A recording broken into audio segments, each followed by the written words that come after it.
estimados amigos, bienvenidos a un nuevo programa de A Ciencia Cierta. Con la doctora Inés Morén estuvimos pensando que de los temas y de las consultas frecuentes en la práctica diaria, una muy frecuente es el malestar que muchas personas tienen en el tracto digestivo y su preocupación si eso no podría ser una celiaquía. Y entonces, como en el mes de mayo es el Día Mundial también de la celiaquía, a mí me gustaría que Inés nos hiciera algunos comentarios y reflexiones en relación al tema. Bueno, la enfermedad celíaca se estima que 1 de cada 150 personas tiene enfermedad celíaca. Y porque cada persona que sabe que tiene enfermedad celíaca, hay 9 personas que no lo saben. ¿Por qué se sabe más y se habla más de enfermedad celíaca ahora que hace 10 o 20 años atrás? Porque los métodos de diagnóstico de la enfermedad están mucho más accesibles para hacerlos en los pacientes. Antes era más complicado. Quiere decir, por lo que tú dices, hay un número muy importante de personas que no saben que tienen celiaquía, 1 de cada 10 más o menos. 1 de cada 10. Y es muy interesante que cuando uno establece diagnóstico en un paciente y le dice que tiene enfermedad celíaca, si esa persona tiene hijos, debe rastrear en los hijos de esa persona anticuerpos y debe averiguar en los padres de esa persona, porque seguramente en los padres, en los primos, en los hermanos o en sus hijos está el genio de la enfermedad celíaca. ¿Cómo se hace el diagnóstico o cómo uno presume que uno es celíaco o no?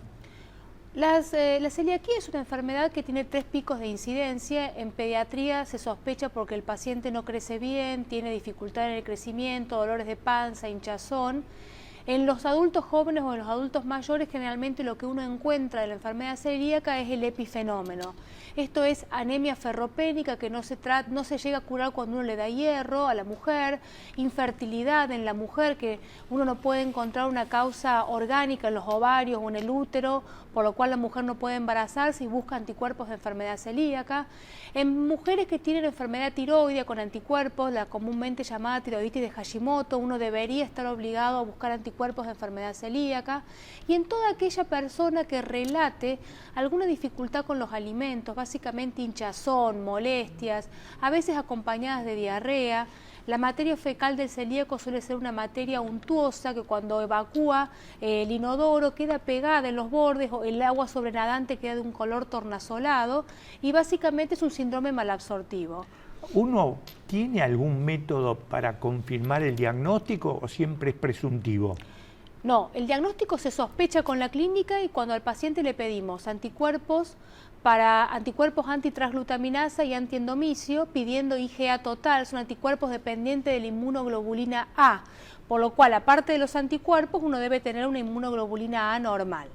Si el paciente tiene una inmunoglobulina A normal y sus anticuerpos son altos, generalmente arriba de 30, y tiene los síntomas, uno está autorizado a pedir el método confirmatorio de enfermedad celíaca, que consiste en hacer una endoscopia digestiva por la boca y se toman pequeñas biopsias del duodeno. Esas biopsias del duodeno se mandan a analizar y se clasifican según una clasificación Marsh, que van del 0, que es ausencia de enfermedad celíaca, al 4, que es la complicación más temida de la enfermedad celíaca, y es que se transforme la parte del intestino en un linfoma, que es un tumor maligno del intestino.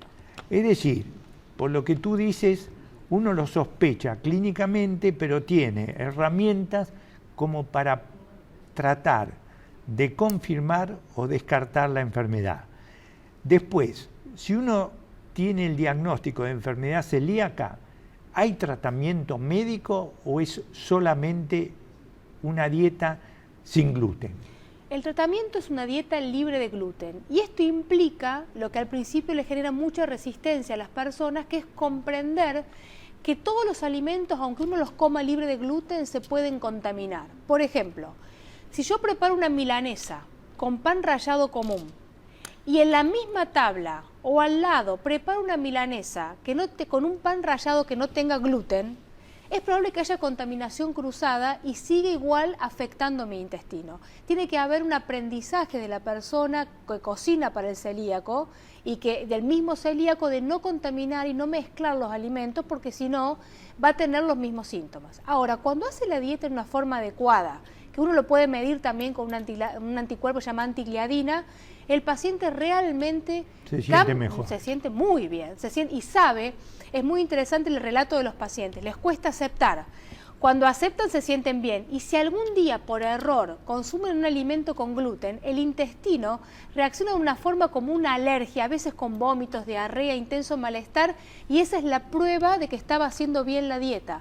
Cuando el intestino toma contacto de nuevo con el gluten, se irrita y aparecen todos los síntomas. Muy bien, mis queridos amigos, se sospecha muchas veces, se confirma en pocos pacientes, pero tenemos las herramientas como para poder decir si uno tiene o no una celiaquía. Y después, la dieta sin gluten es la herramienta más importante para su control. Otro de los temas que algunas veces en la práctica diaria vemos son pacientes, sobre todo chicos, que nos vienen con unas lesiones pequeñas, que son como unas vesículas, en distintos lugares del cuerpo y que le han dicho que es un molusco contagioso. ¿Qué me podés decir? Que es una afección muy frecuente, contagiosa, se ve mucho en la época de verano, en las piletas, en los contactos, y entre hermanos suele haber, entre los hermanos que todos tienen la presencia de molusco en la cara, en el dorso de los brazos.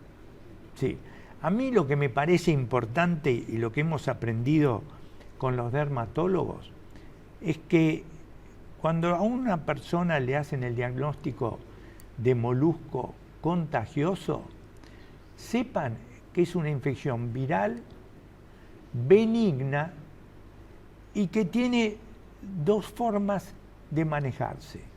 Una es esperando que se autolimiten y con el tiempo, algunas veces 3 meses, 6 meses, se van.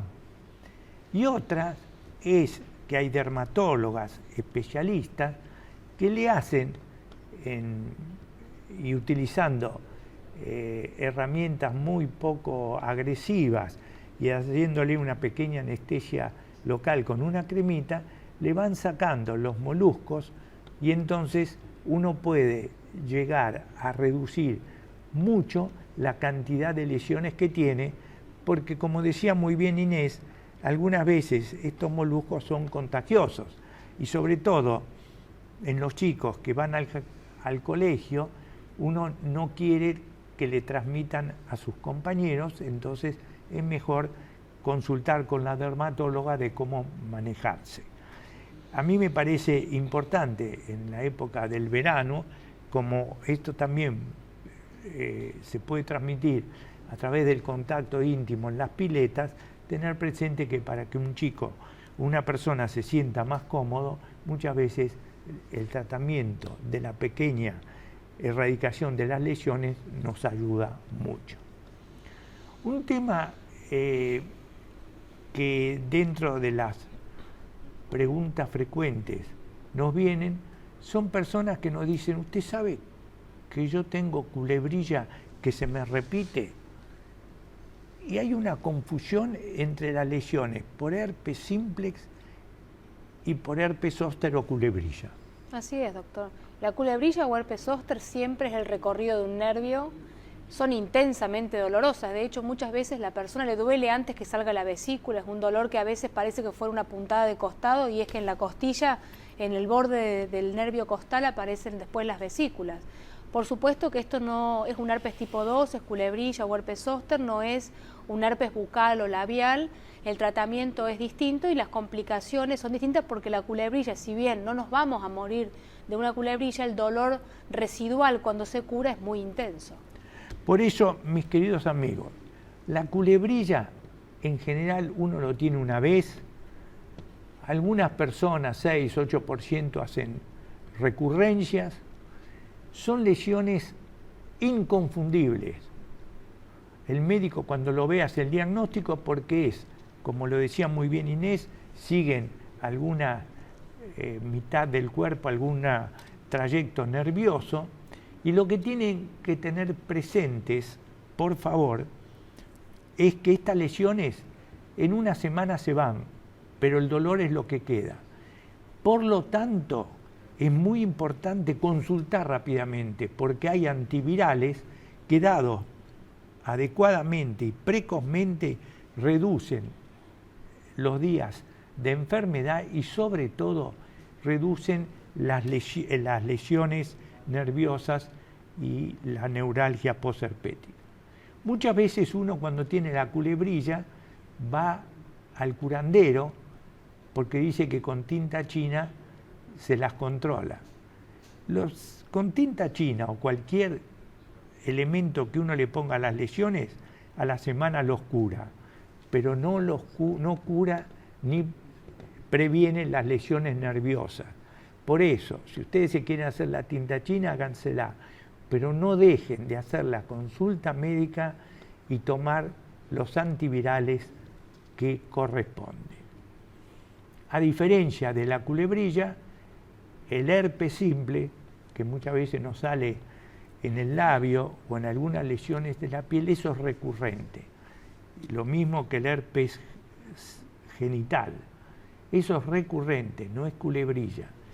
Esto no hay vacunas, hay tratamiento antiviral que, dado adecuadamente, nos reduce mucho la evolución de las lesiones y podemos, con tratamiento supresivo, evitar la recurrencia. Finalmente, mis queridos amigos, para la culebrilla hoy hay una vacuna, Zostavax, que realmente es una vacuna que desde agosto del año pasado la tenemos en nuestro medio, es genial, está indicada en los mayores de 50 años, porque 1 de cada 3 personas pueden llegar a tener la culebrilla. Es una vacuna segura, efectiva, y se da una sola dosis. Estuvimos charlando con la doctora Inés Morén de hacer algunas reflexiones y comentarios sobre temas reumatológicos, como la polimialgia reumática, la artritis reumatoidea, hacer algunas consideraciones sobre la fiebre reumática, pero previamente nos quedó así la inquietud y estuvimos charlando de hacerles algunas advertencias sobre el uso de remedios caseros para algunas situaciones. Contanos un poquito. Bueno, básicamente que las personas sepamos que todo lo que es medicamentos no prescriptos o que tienen que ver con los mitos de que la transmisión de padres a hijos, de que este remedio hace bien o esta sustancia hace bien, básicamente hay que tener mucho cuidado porque nos exponemos a riesgos, digamos. Es muy común, incluso a los niños en determinados niveles sociales, que cuando tienen un cuadro viral, de un resfrío, tienen mucha tos, se les indican infusiones con alcohol, con bebidas alcohólicas, con coñac, té, a veces con whisky, pensando que eso lo que hace es desobstruir la vía aérea, y en realidad lo que eso hace es alcoholizar a los chicos y a los adultos que lo toman, sin ningún beneficio, pero sí con más riesgos, como puede ser un niño que tenga alcohol en sangre o un adulto con alcohol que tenga una caída y tenga un traumatismo. Sí. Lo que tenemos que tener presente que cuando tenemos un problema y estamos preocupados, hagamos la consulta médica. Segundo, que para algunas situaciones tenemos medicaciones específicas y para otras tenemos tratamientos empíricos, sintomáticos, como cuando uno tiene fiebre toma algún antitérmico o cuando uno tiene algún dolor toma algún analgésico. Fuera de eso, mis queridos amigos, tratemos de que las medicaciones que no son científicamente documentadas las utilicemos con mucho cuidado. Decíamos, Inés, que íbamos a tratar de dar algunas pautas que nos puedan ayudar a entender algunos problemas reumatológicos. Empecemos por la polimialgia reumática. Bueno, la polimialgia reumática es una entidad reumatológica que acontece prácticamente a los adultos mayores, más allá de los 65 años, que a veces es subdiagnosticada y que los pacientes van por muchos consultorios, porque todo el adulto mayor ya tiene alguna dificultad motor en las articulaciones, se siente más débil, más flojo, y consulta en forma reiterada porque tiene debilidad para levantarse de una silla, se interpreta que es un problema de caderas o de rodillas, después tiene debilidad para peinarse, no puede levantar los brazos, se siente que se le caen los objetos, se piensa que es artrosis del hombro, que está viejo, que está cansado, que no hace ejercicio, y en realidad muchas veces esta entidad tiene como algunos cortes sintomáticos agregados. Cuando uno interroga al paciente, relata que suele tener febrícula, que hace varias semanas que tiene 37.2, 37.3, y uno hace estas preguntas de fuerza sobre pararse, le pide que se levante y camine, que levante objetos, a la mujer que se ate el corpiño y no lo puede hacer, y le pedimos dos análisis, uno es una eritrosedimentación y un hemograma, como para empezar. Si ese paciente tiene anemia y tiene eritrosedimentación elevada y la clínica es compatible con polimialgia reumática, el tratamiento es corticoides a muy baja dosis. Hay que tener cuidado con esto porque a veces la polimialgia reumática es la forma de presentación de alguna enfermedad de base más agresiva que se manifiesta así. Pero cuando uno la pudo descartar porque el paciente no bajó de peso, tiene estudiado el colon que no tiene tumores de colon, no tiene cáncer de pulmón, uno puede hacer una pequeña prueba que es darle a ese paciente una dosis muy baja de corticoides como metilprednisona, que un nombre común es deltisona, a dosis baja, 4 a 8 miligramos, y lo recita a las 72 horas. Es una situación muy gratificante para el médico porque el paciente viene a los 3 días diciendo que se siente muy bien, que se puede levantar muy bien de la silla y que le ha cambiado la vida un medicamento de 72 horas. A mí me parece muy interesante y muy importante lo que tú has dicho. Cuando uno tiene dolores, molestias, consulte a su médico, porque algunas veces en estas entidades hay fiebre que lo acompaña, que no es muy alta, pero hay fiebre que lo acompaña. A lo que nosotros le damos mucha importancia a lo que tú dices, un simple análisis de sangre donde uno ve la eritrosedimentación, la proteína C reactiva que algunas veces están elevadas, y frente a esta situación lo que tú has dicho es fundamental. El uso de corticoides en dosis bajas es una herramienta que controla la mayoría de los pacientes. La pregunta que nos hacen muchos de estos pacientes es ¿cuánto tiempo tengo que utilizar los corticoides? Bueno, el tratamiento es prolongado, no son tratamientos de un mes ni de 2 meses, son de largo aliento, más o menos como mínimo un año y medio. Después lo que se hace es ir bajando la dosis de corticoide que usamos, después la ponemos día por medio y vemos cómo evoluciona el paciente. Si el paciente tiene clínica nuevamente, o sea, vuelve a relatar la debilidad, el cansancio, uno debe saber que todavía no está contenida la situación y puede darle, a veces hay pacientes que están hasta 2 años y a veces tiene que aumentar el corticoide uno porque suele estar asociada a la polimialgia con una entidad que se llama arteritis temporal, que es de las arterias de afuera de la piel, no las de adentro, en la cual hay como un espasmo de las arterias y tienen dolor de cabeza. Entonces el paciente dice, estoy mejor del cuerpo, pero me duele la cabeza. Entonces uno palpa la arteria, la nota más dura, puede hacer un Doppler, puede hacer una biopsia de arteria temporal superficial para hacer el diagnóstico, y en esos casos, como puede tener algún componente visual, alguna alteración, sube un poco los corticoides para pasar ese evento y en base a la clínica del paciente y la evolución decide suspenderlos o continuarlos. A mí me parece muy claro y muy preciso lo que tú has dicho, que cuando a estas molestias generales se agrega las cefaleas, alteraciones visuales, uno piensa en la arteritis temporal, que los reumatólogos la jerarquizan muy bien, y algunas veces, inclusive con una pequeña biopsia, se confirma, porque ellos dicen que en ese caso muchas veces hay que utilizar dosis mayores de corticoides y algunas veces por periodos más prolongados.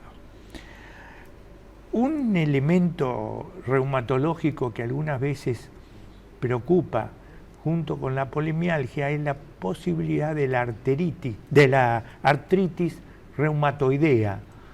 ¿Qué nos podés decir al respecto? Bueno, la artritis reumatoide es una enfermedad inmunológica reumatológica en la cual hay un componente inmunológico que ataca las articulaciones.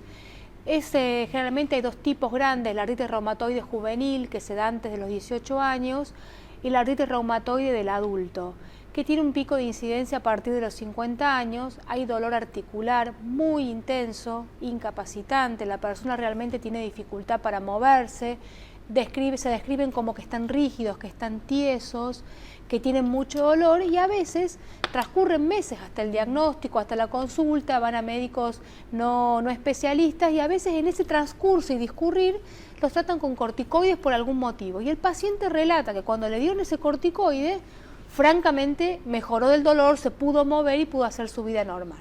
Entonces los médicos, cuando establecemos sospecha de artritis reumatoide, pedimos una serie de análisis, entre los cuales hay anticuerpos específicos para esta entidad. Cuando la diagnosticamos y las tenemos, empezamos el tratamiento, que de ninguna manera son los corticoides en primera línea, sino que son medicamentos inmunomoduladores que hacen que ese líquido en la articulación no reaccione, lo dejamos más lento para que no tenga dolor e inflamación. A mí me parece muy bien lo que tú has dicho, pero tenemos que destacar que la artritis reumatoidea es una entidad muy importante y que realmente hoy hay algunos antiinflamatorios nuevos que los reumatólogos manejan muy bien y que muchas veces reemplazan al uso que hacíamos muy prolongado de los corticoides. Si usted tiene sospecha de que tenga una artritis reumatoidea, consulte a un buen reumatólogo que seguramente lo va a ayudar a manejar esta situación. Finalmente, está siempre el temor de que uno tenga fiebre reumática. Cuando yo era joven como médico, era una entidad que se veía con cierta frecuencia, sobre todo en niños o niños jóvenes, y yo nunca me voy a olvidar que en un hospital pediátrico de la ciudad de Buenos Aires más o menos se veían 50 casos por año. Hoy es una situación excepcional. La fiebre reumática realmente es una alteración inflamatoria de un germen que es el estreptococo, que todos tenemos, 35% de las personas lo tenemos en la garganta y que periódicamente nos dan angina. Cuando esta faringitis estreptocóxica va seguida después de 2 semanas, 3 semanas, un mes, con alteraciones de inflamación en las articulaciones o ciertas alteraciones cardíacas, es cuando se sospecha fiebre reumática. Hoy es una entidad excepcional, la tenemos que tener presente, pero la mayoría de las veces cuando uno tiene anginas estreptocóxicas, realmente lo que llegamos a la conclusión de que no son fiebre reumática. ¿Vos has visto últimamente? No, uno ve pacientes adultos mayores de 60 años que 40 años atrás, cuando tenían 20, tuvieron fiebre reumática y ve las consecuencias valvulares, pero no en gente de generaciones más nuevas. No, yo realmente en los últimos 10 años no recuerdo haber visto más de 1 o 2 casos. Es una situación excepcional. Trate de no engancharse en que porque tenga un análisis que es la antiestreptolicina, que indica anticuerpos frente al estreptococo elevados, uno sienta que tiene una fiebre reumática. Eso es una situación habitual, que no tiene ninguna importancia y no nos hace el diagnóstico de fiebre reumática. Muchas gracias por habernos acompañado y lo esperamos en un próximo programa de A Ciencia Cierta. Gracias.